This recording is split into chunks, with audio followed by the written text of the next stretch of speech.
কোনো কিছুর মাধ্যমে আমার সন্তানের কাছে তুমি খবরটা পৌঁছায় দিও, যেন মৃত্যুর পরে আমার সন্তান আমার লাশটা কবরে রাখে। ওই সময় দরজার ভিতরে দাঁড়ায় যখন ছেলেটা ডাক দিছে, মা আর তোমার যাওয়া লাগবে না, মা গো আমি আসছি, এতদিন বুঝি নাই ও মা, তোমারও খবর লই নাই, বাবারও খবর নিতে পারি নাই। মাগো এমন একটা সাথী দুনিয়াতে বসবাস করছিলাম, যে সাথীর কারণে তোমাদের খবর আমি নিতে পারি নাই। ও মা আমি আসছি, আমার জীবনের বিনিময় হলেও আল্লাহ যেন তোমার দুনিয়াতে বাঁচায় রাখি। ওই সময় মা বসা ছিল, বসার থেকে দাঁড়ায় গেছে, বাবা একটু কাছে আয়, আমি তোর চোখে দেখি না, আমি তোর চোখে দেখতে পারবো না, একটু কাছে আয়, আমি তোর শরীরটার হাত দিয়া একটু আমি তোরে দেখি।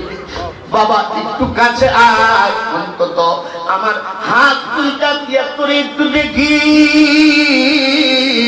আমি অন্তত আল্লাহর কাছে দোয়া করে যাই, আল্লাহ আমার বাকিতে হায়াতটা দুনিয়াতে আছে, আল্লাহ যেন সে হায়াতটা দিয়া যেন আল্লাহ করে দুনিয়াতে বাঁচায় রাখে।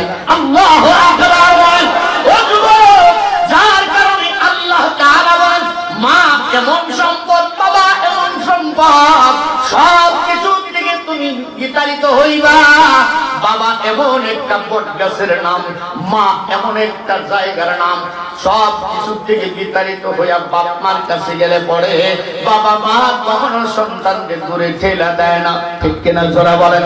এই জন্য বলেছি, যখন ছেলেটা মায়ের কাছে গেছে, মা সন্তানকে হাত তুলে দিয়ে বলে, বাবা তুই আইছো, এখন আমি সুস্থ হয়ে গেছি। আল্লাহু আকবার বলেন। বাবা তুই আইছো, এই তো আমি তোরে দেখলাম, তোর শরীরের সাথে আমার হাতটুকু লেগেছে, এত তুই যথেষ্ট। বাবা তুই কিসের কষ্টের কারণে তুই আমার খবর লস নাই, আমার জানার দরকার নাই, সব কিছু হারাইছি, তাতে কিছু যায় আসে না, আমি আমার সবচেয়ে বড় সম্পদ আমার সন্তানদের কাছে পাইছি। তখন ছেলেটা বলতেছে, মা আমি তো আসছি, এমন অবস্থায় আসছি, ও মা ডাক্তারে বলে দিছে আমি আর বেশি দিন দুনিয়ায় বাঁচবো না, অল্প কয়েকদিনের জন্য মেহমান মাত্র। ছেলেটা তার মাকে নিয়ে ডাক্তারের কাছে আবারও গেছে, যাওয়ার পরে মায়েরও পরীক্ষা করে, তার নিজেরও পরীক্ষা করে। ছেলেটা বলতেছে, ডাক্তার আমার চোখ দুইটা যেহেতু ভালো, আমার একটা চোখ আমার মাকে দিয়ে দেন, যেন আমার মা যতদিন দুনিয়াতে বাঁচি আমার মা যেন আমার চোখে দেখতে পারে। আল্লাহু আকবার বলেন। যখন ডাক্তারি তার নিজের পরীক্ষা করেছে, পরীক্ষা করার পরে দেখে তার ওই যুবকের ওই শরীরে কোনো প্রকার অসুস্থতা নাই, মূলত অসুস্থতা নাই এই কারণে নাই, কারণ মা বাবা যখন সন্তানের জন্য দোয়া করে, সাথে সাথে আল্লাহর দরবারে সন্তানের জন্য মা বাবার দোয়া কবুল হয়। সুবহানাল্লাহ বলেন। ওই যে মা দোয়া করেছিল, আল্লাহ আমার যতদিন তুমি হায়াত রাখো, বাকি হায়াত দিয়া আমার বাচ্চা ধনকে তুমি দুনিয়ায় বাঁচায় রাখো। আল্লাহর দরবারে মায়ের এই দোয়া কবুল হয়ে গেছে। আল্লাহ তাআলা তার সন্তানকে দুনিয়াতে বাঁচায় দিয়েছে। মা তো মাসুর মানুষ, যার কারণে আল্লাহ তাআলা মাকে নিয়ে গেছে। এই ছেলেটা এখনো দুনিয়াতে বেঁচে আছে শুধুমাত্র মায়ের দোয়ার কারণে। ও যুবক, যার মা বাবা দুনিয়া থেকে বিদায় হয়ে গেছে, আল্লাহ তোমার মা বাবার জন্য দোয়া শিখাইছে, বলেন রব্বির হামহুমা কামা রব্বায়ানি সগীরা। দিল থেকে পড়েন আবার, রব্বির হামহুমা কামা রব্বায়ানি সগীরা। আবার পড়েন, রব্বির হামহুমা কামা রব্বায়ানি সগীরা। ও যুবক, বৃদ্ধ বাবা, যাদের বাবা নাই মা নাই তাদের জন্য শুধু এই কথাটুকু বলেছি, অন্তত দুনিয়ায় থাকতে মা বাবারে হারাইছো, মা বাবার কদর বোঝো নাই। যখনই বাড়িতে যাইবা অন্তত মা বাবার কবরটা পড়ে দাঁড়ায়া একবার সূরা ফাতিহা, তিনবার সূরা ইখলাস পড়বা। সন্তান যখন মৃত মা বাবার জন্য দোয়া করবে, আল্লাহ তাআলা মা বাবার কবরটারে জান্নাতের বাগান বানায়া দিবে। আল্লাহু আকবার। শুধুমাত্র এই কথাটুকুই আপনাদের সামনে উপস্থাপন করলাম।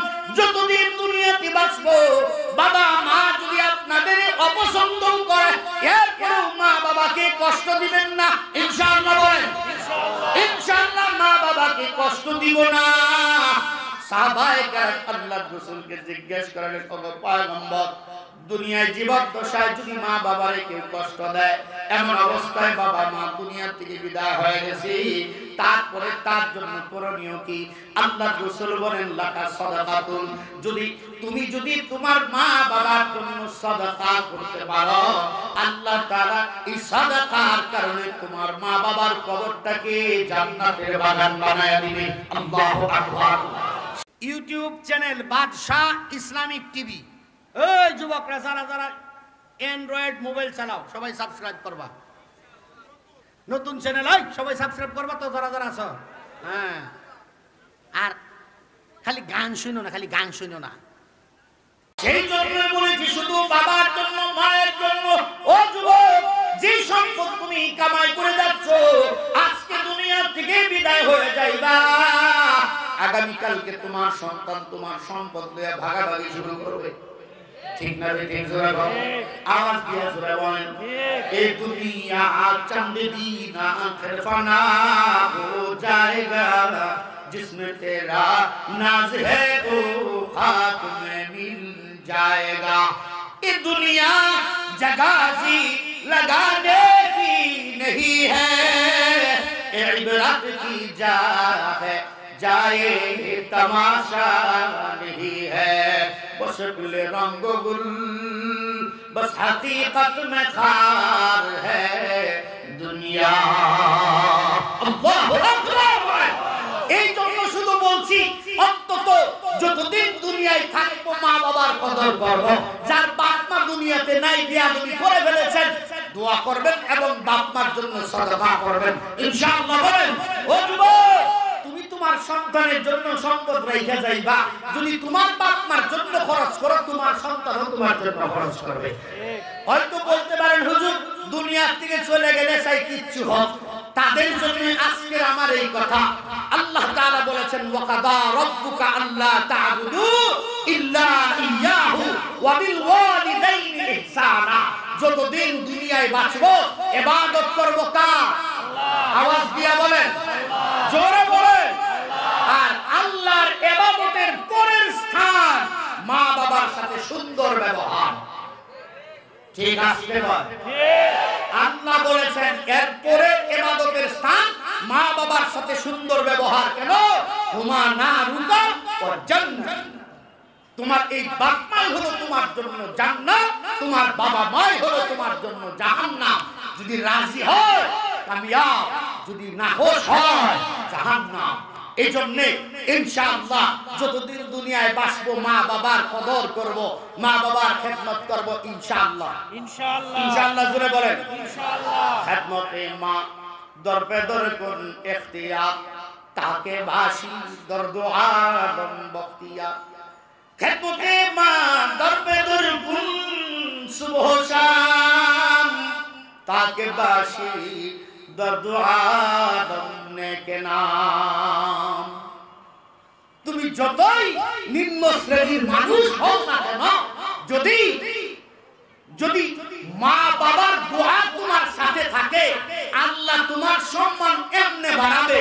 তার জ্বলন্ত প্রমাণ হযরত আবু হুরায়রা। সুবহানাল্লাহ, আওয়াজ দিয়ে কান। আবু হুরায়রা যখন ক্ষুধার কারণে রাস্তায় পড়ে থাকতো, কাঁপতে থাকতো, মানুষের জুতা দিয়ে পিটাইতে থাকতো, মির্গিরু বইছে। আসলে মির্গিরু হয় না ক্ষুধার কারণে, কারণ বাড়িতেও যাইতে পারে না, বাপ মা জায়গা দেয় না, রাসূলের দরবারেও আসতে পারে না ক্ষুধার কারণে। এরপরেও আল্লাহ তাআলা এমন মর্যাদা তারে দিয়েছেন, পরিশেষে হযরত আবু হুরায়রার মাকেও আল্লাহ ঈমানের দৌলত দিয়েছে। সুবহানাল্লাহ, জোরে বল। এই জন্য ইনশাআল্লাহ বাবা মায়ের কদর করব ইনশাআল্লাহ। কে কে প্রস্তুত? আল্লাহু আকবার। दोनों हाथ उठा।